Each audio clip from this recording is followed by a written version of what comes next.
Hello, welcome to the last lecture we will have for Unit 2 entitled Continuous Probability Distribution. In this lecture, we will be focusing mainly on the discussion of the sample problems in the lecture notes that I presented to you, so I will assume that you have already watched the linked videos for the introduction. If not, please do so. Moving on, recall our last lecture for discrete probability distribution.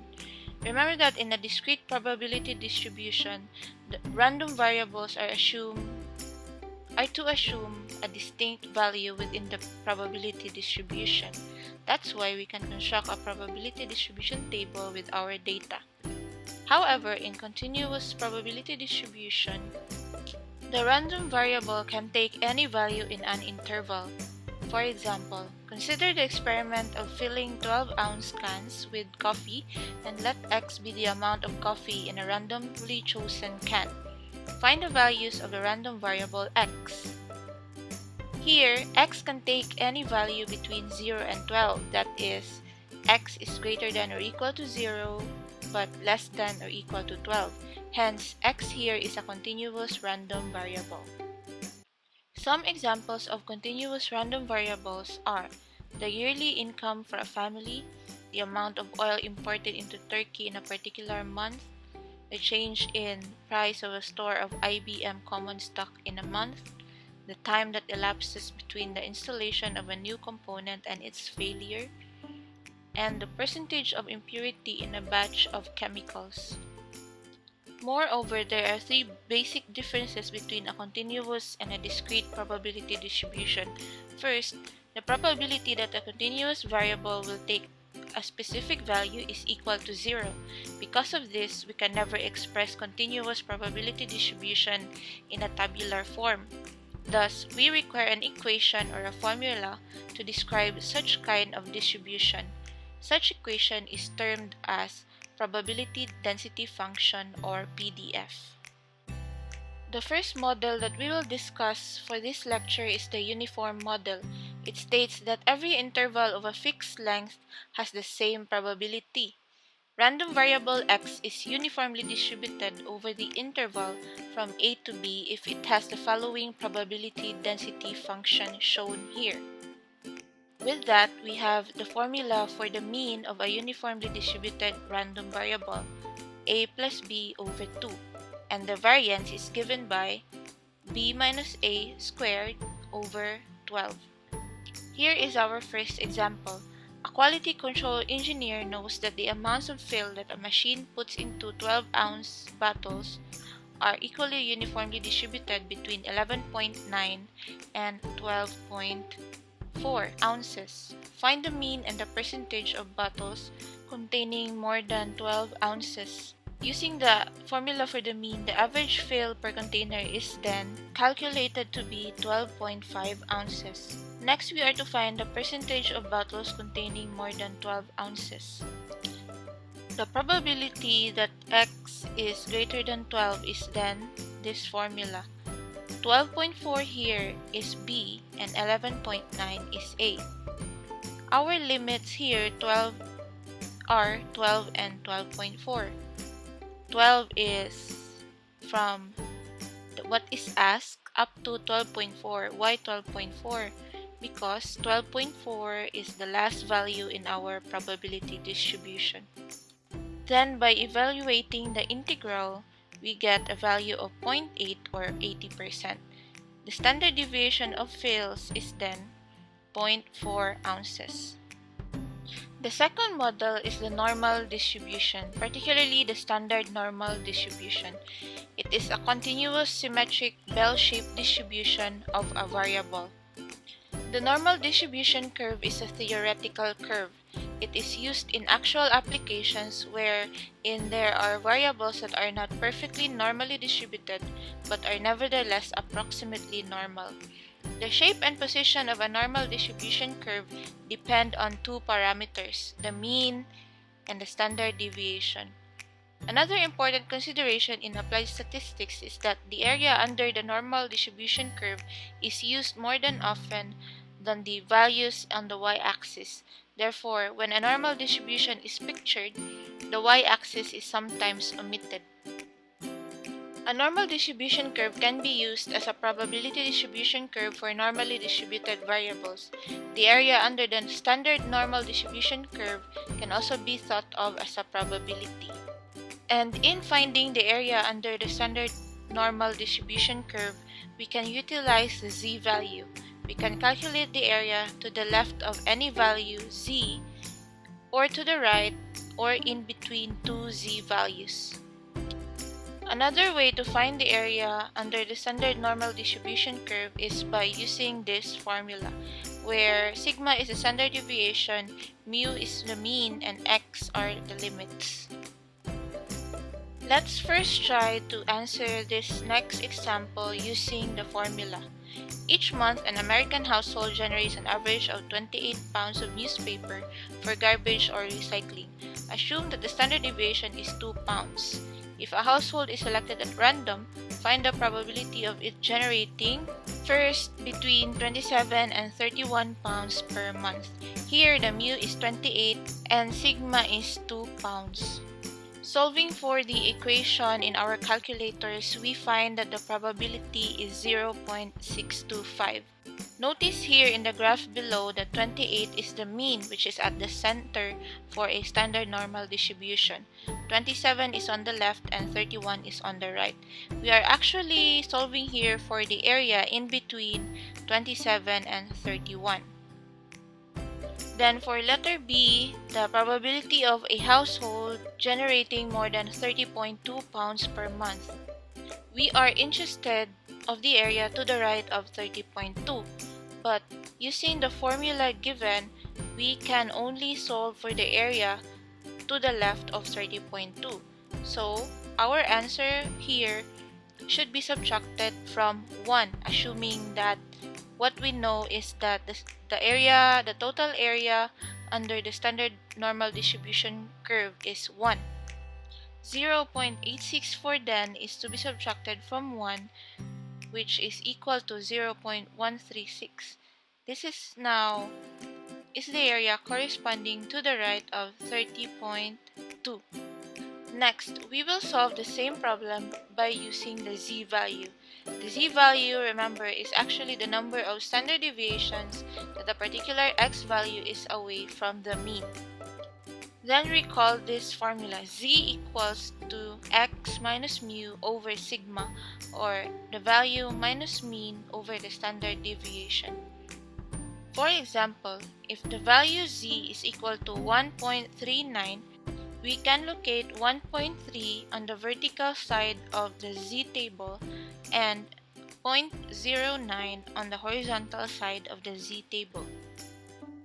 Cross-referencing the two, we get a value of 0.9177.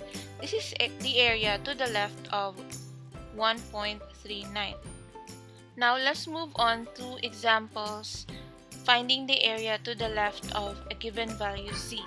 Here, find the area of when z is equal to 1.99.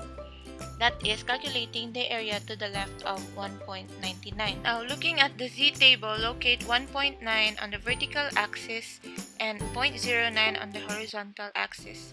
We get then an area of 0.9767. Next is we have to find the area to the right of z is equal to negative 1.16.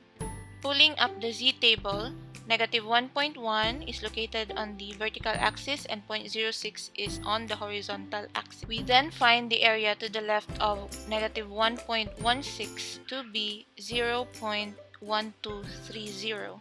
But we are concerned with the area to the right of negative 1.16. Therefore, we have to subtract the value from 1. The answer is 0.8770 or 87.70%. Now for number 3, we are concerned to find the area between z is equal to 1.68 and z is equal to negative 1.37. First is to find the area to the left of 1.68. The answer is 0.9535. Next is to find the area to the left of negative 1.37.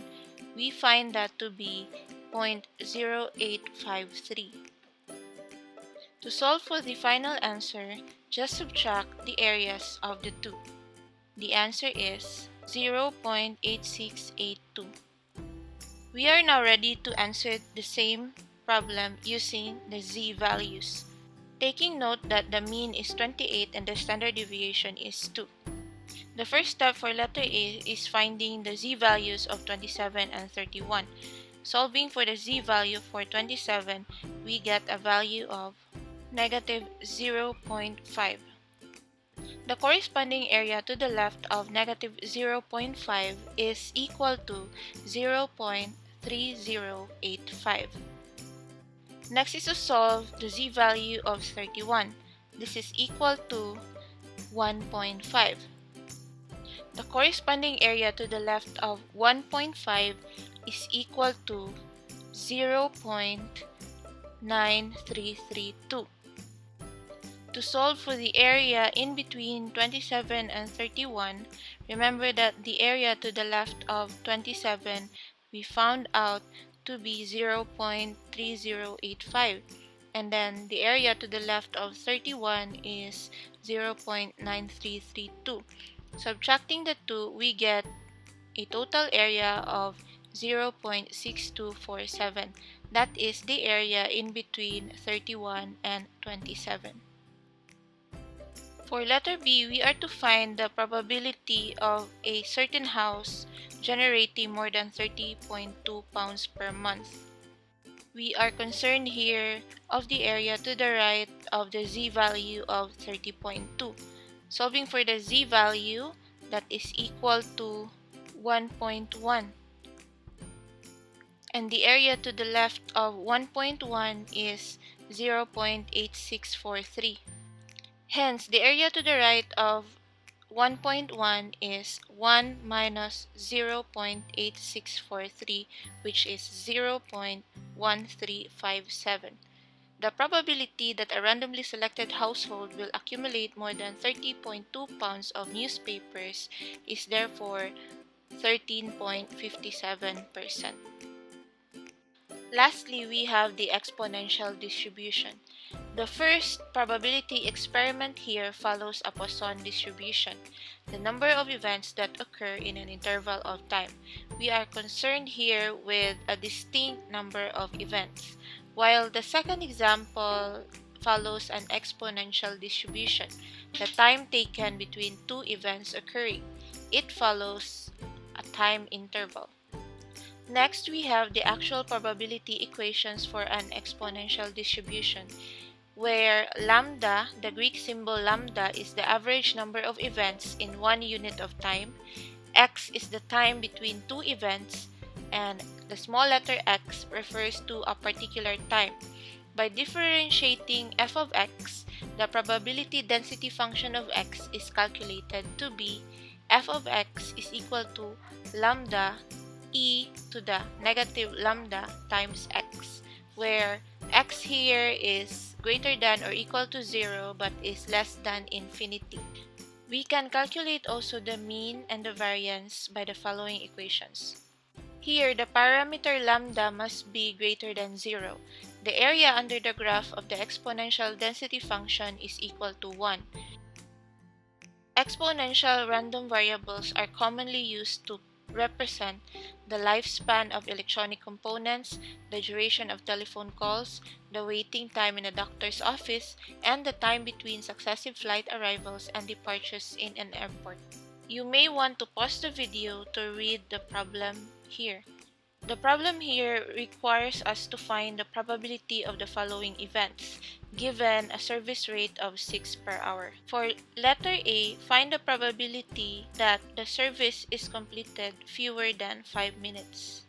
That means P of x less than 5 is equal to 1 minus e to the negative lambda x. We also have to take note that the units must be consistent. Therefore, for this case, we have to convert the lambda 6 per hour into per minute so that it will be the same as our x, which is 5 minutes. That is equal to zero point 0.1 per minute. If we substitute the values to the equation, we get a probability equal to 0.393. For letter B, we are to find the probability that the customer leaves the checkout counter more than 10 minutes after arriving. Therefore, we have to use the formula P of x greater than 10 is equal to e to the negative lambda x. The answer is 0.368. Lastly, for letter C, we are to find the probability that the service is completed in a time between 5 and 8 minutes. For this problem, we can use this equation. Therefore, the probability that x is greater than 5 but less than 8 is equal to the integral of 0.1 e to the negative 0.1 x dx. The limits are 5 to 8. The answer is 0.157. That's it for our discussion. Thank you for listening.